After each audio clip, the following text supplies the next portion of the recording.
français, je suis un peu mal à l'aise en le disant, mais vous savez tous que pendant les manifs des Gilets jaunes, il y avait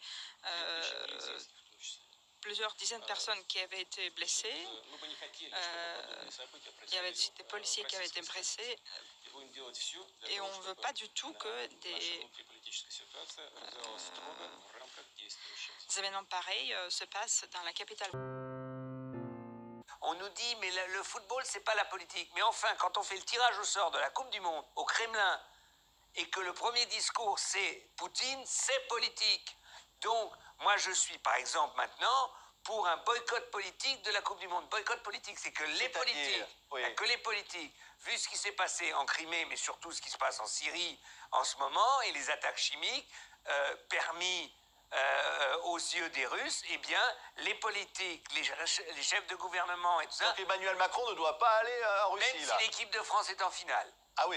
Il ne doit pas aller. Il va y aller. Eh ben, je vais tout faire pour qu'il n'y aille pas. Vous allez lui dire de ne pas y aller. Bien sûr, je lui dis là, d'ailleurs. Pour le président russe, les valeurs progressistes des démocraties occidentales sont dépassées car rejetées par la majorité de la population des pays occidentaux. C'est ce qu'il a déclaré dans une interview au Financial Times juste avant l'ouverture du G20. Le libéralisme politique présuppose que rien ne doit être fait. Les migrants ont le droit de tuer, de piller, de violer en toute impunité parce que leurs droits en tant que migrants doivent être protégés. C'est quoi ces droits? Tout délit doit être puni.